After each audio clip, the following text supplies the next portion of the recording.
Harper here. It's good to be here. Thanks for having me on the Movie Rate Show. It's time for the movie raid, and tonight's victim is Ray Harper, that played in Chase and the including of Friday the 13th Vengeance. Hello. Hey, how you doing, Mike? Great to be on the show. Thanks for having me. Always, man. What have we been up to so far this year? Oh, boy. 2018 was a heck of a year. I think 31 projects total. I'm already cast in this year so far right now to be the lead in 7 features, so it's going to be a good year. And Vengeance is, we're kicking it off with that. It's going to be a really, really busy one, but I love it. Can't seem to get enough of projects like this where people are super dedicated and passionate about what we're making. So, how many times do you think you have to play so many minor and supporting roles to get that kind of notification to be the lead role? I have a really, really unique perspective on that. I know a lot of times it takes years for people to get to that, to achieve that level or whatever. I literally got an agent and got a phone call that same week to be cast as the lead in Chase. They were looking for a combat veteran and somebody that had law enforcement experience, and then I showed up, read a few lines, and then the director, Bruce Troxel, wanted me to change the lines a little bit and give me a little bit of direction, and I changed it, and he said, well, you have the right look, you got the right qualifications that we're looking for, and you know how to take direction. So we start in 2 weeks. And that was my first project, his feature. I've never had an acting class, I wasn't a drama student in high school or anything, so it's still surreal to me, and that's probably why I'm so excited about doing these projects, because I've got lucky. That's really, what I say to people, but I was just in the right place at the right time. So I take it really, really seriously to not let people down when it comes to being the guy that they want me to be. So I have a unique perspective on that, and for the people that are out there just grinding away year after year, project after project to try to get that lead role, just keep doing it. That's all I can say about that. Just keep being the person that you want to be, to try to get to where you see yourself. Having to become that lead role, it can be the most reward of the rewards right there, because it doesn't matter if it's a minuscule role, like a minuscule role or a small time film. It doesn't matter. The fact is that people are noticing you. People are noticing your talents, your skills, and they're not just casting you because they just need someone there. Yeah, that's exactly right. I think Chase started off a lot of stuff for me because there were different people that were involved in that, and word of mouth goes a long ways. Hey, how would you like to do this project with me as soon as this is over? Or somebody's looking for a cop in this film, or a firefighter in this film. And I've made such a wonderful network of friends just starting out with that project on day one. And there's some super, super great actors in there. Better actors than I'll ever be. Michael Bell, Troy Lund. Some of these guys are just phenomenal. I think they were really surprised to know that was my first role, the very first time I'd ever stepped in front of a camera. I try to be the guy that the director's looking for, so I really immerse myself in that character to seem more believable. I guess that's my biggest part that I try to do is, I challenge myself to be that character so in depth that there's no question that that's actually who that person is, and that's a challenge for me. But that's the easy part. If you do your homework, that makes it more believable on screen. I consider this being a rare thing of mentality, because as people get more noticeable and then they become eventually famous, and then now you got all these contracts to do these roles, and then some of these contracts are like ridiculous of what they want in the contract. They gotta have a limo that has to be with them at this, or they gotta have this at this location. Aside from all that crap, I'm not saying like specific actors or anybody, but I'm saying like there's a lot of actors that do get known for their talents but forget where they came from. Yeah, that's a great point. Don't let this secret out. I feel like I need to pay people to have me in their projects versus the other way around. Just because I'm getting A, the opportunity, B, they want me to be in that film instead of me auditioning for something or whatever. That's 90% of the films that I've been in are people calling me up and saying, hey, I want you for this role. I've had a few auditions that I was really excited about, like I have to have this part. One way or another was a film that I auditioned for, and they gave me a call back, and then I ended up going down to the Hollywood Short Film Festival and the Kentucky Film Festival, and now it's going to be here in the Destiny City Film Festival in the Northwest. That film there, I was really, really dying to get the part, audition for, get the part, and with Rich Phelps as the writer and director. Some of the other projects that I've been in, I really feel like I almost am obligated to pay them to give me the opportunity to have that experience and that character role or whatever, instead of like, where's my trailer? Am I supposed to get a manicure with this kind of thing? Like, no, this is what they're giving me. Like, take advantage of that opportunity. That's the exciting part about for me is they're handing me a plate of food, and I'm trying to figure out how to make it my own meal by getting deeper to this character, by making it something that is more than what they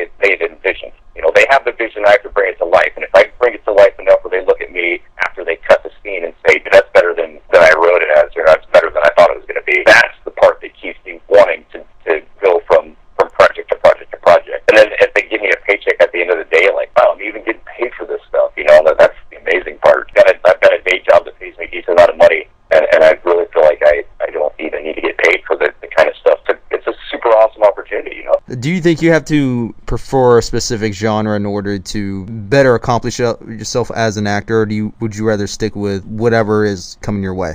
Honestly, that's a great question. I think it's easier to stick with typecast characters that I play. The fun ones are the ones that you really, I've never played that before, really challenging myself on. And I normally play either a really good guy or a really bad guy. But the ones in the middle, those are the ones where you get a chance to flex your acting muscles, so to speak. It's easier to be somebody closer to Ray Hopper in my example, to bring that character to life. It's just basically Ray Hopper with a different uniform on. But the ones that are something that I haven't tried to do before, those are the ones that I find really exciting and are super challenging. I could be really let down, like, oh, this isn't the direction that I thought this was going at all, or I'm not doing good enough to bring this character out. I need to do some more research on it, and then hopefully by the time the first day shooting comes around, my time and the making night come together, because I go to great lengths to bring each character to life, even if it's a simple one. Yeah, and once the project is completed, after you perform the role, I mean, how do you feel like after each project is done? Do you think you still need some more shaping, or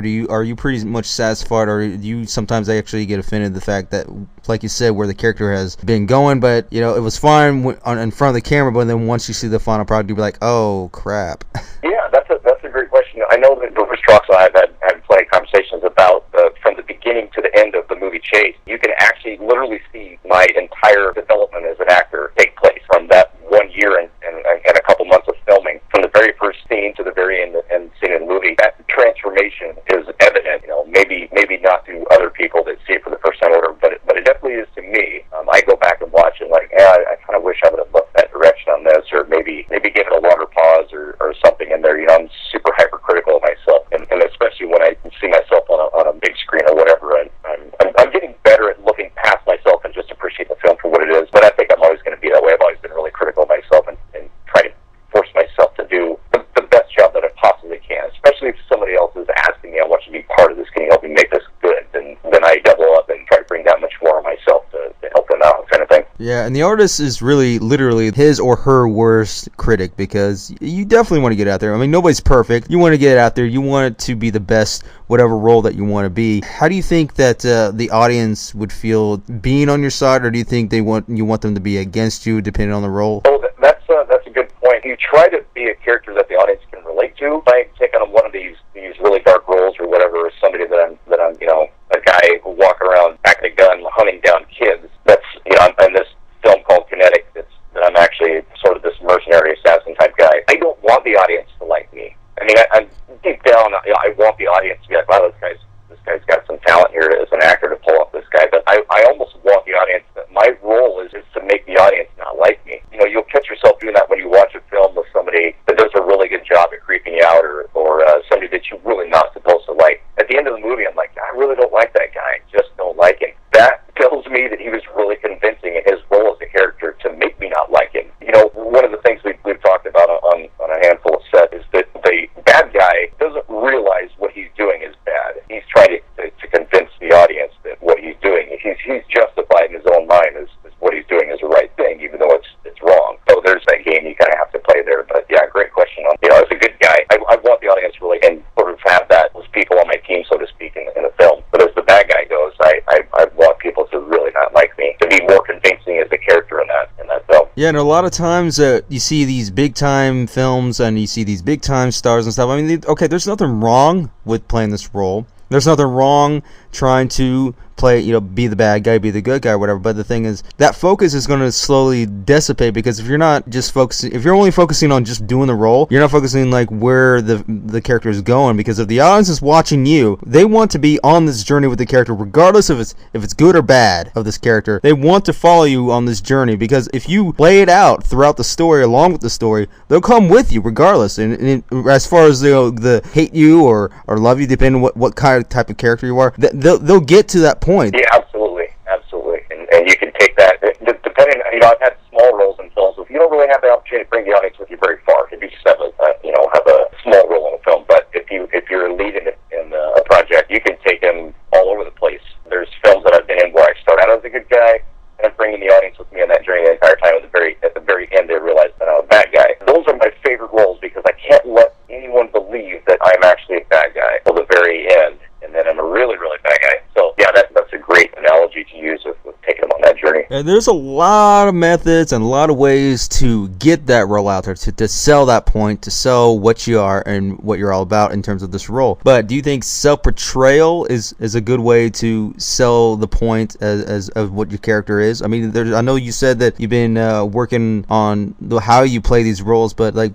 do you think just playing yourself in this role is actually good for you? Yeah, I get so deep into character. Last year I had a couple projects where I played a suicidal cop, and then I, back to back was with another project that I actually hang myself. I have this overwhelming sense to just be this depressed, like sleepless person in real life.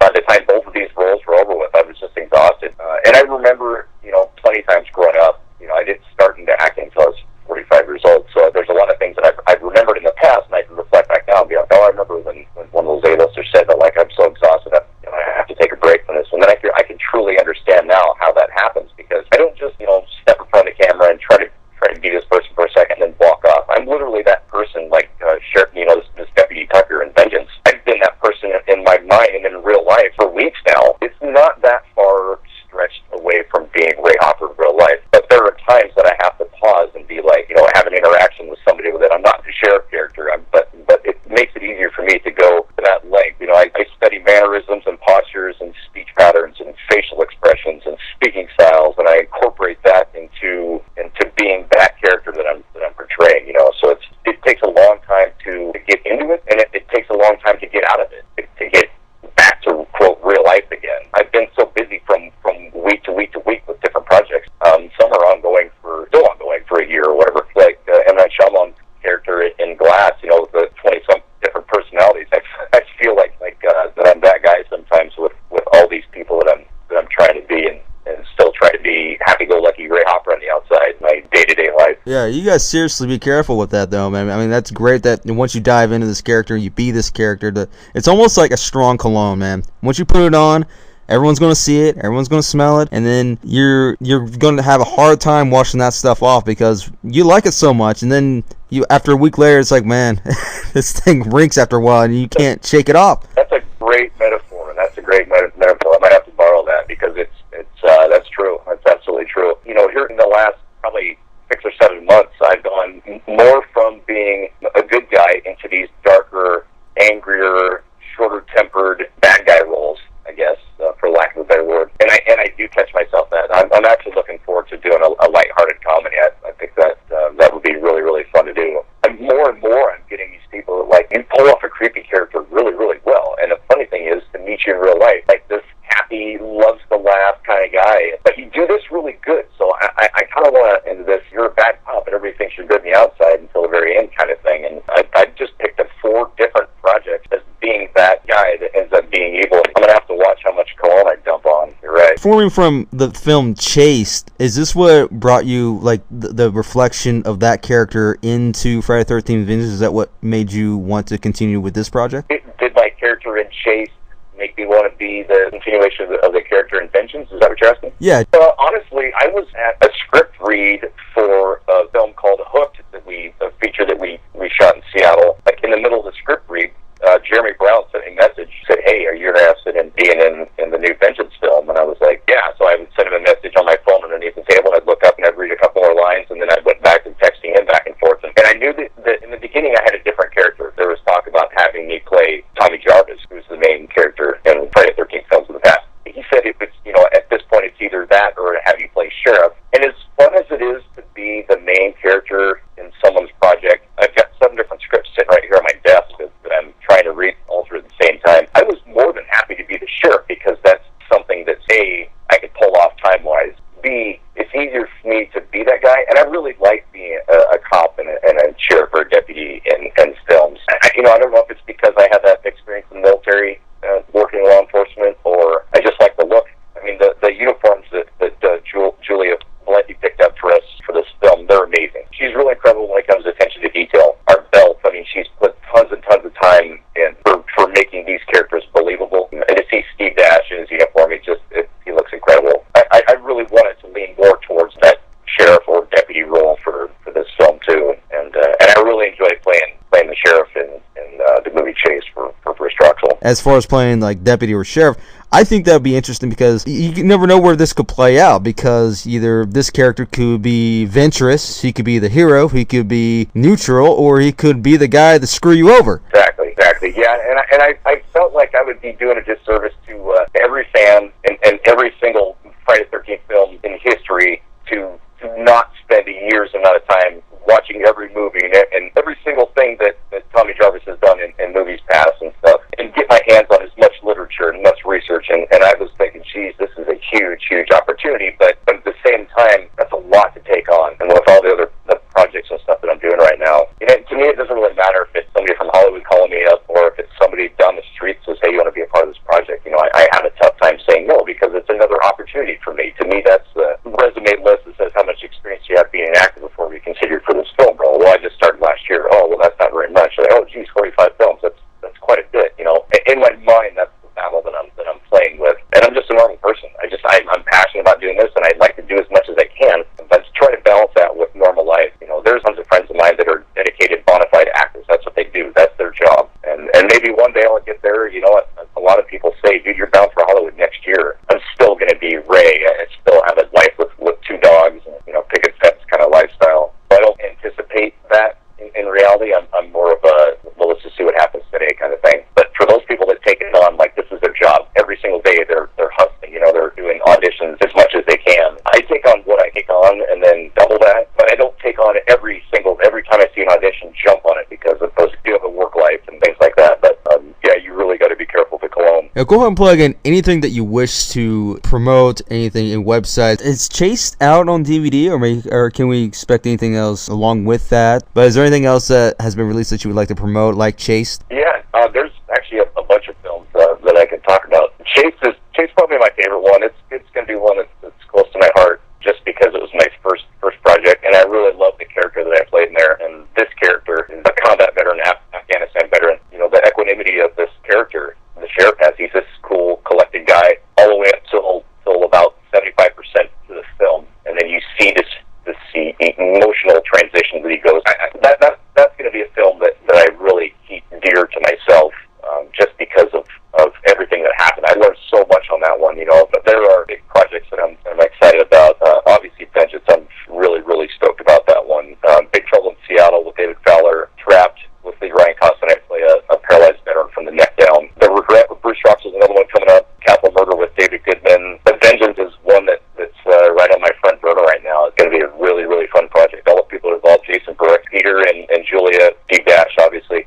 Everybody that's involved with that one, from Lexi, Mike Mead, Jeremy Brown, Stacey Brown, Dustin. It's just that super group of people that are coming together to make this thing really cool. I think it's going to pop some eyes open for sure. And there you have it, everybody. That is actor Ray Hopper. I really appreciate you having me on the show, Mike.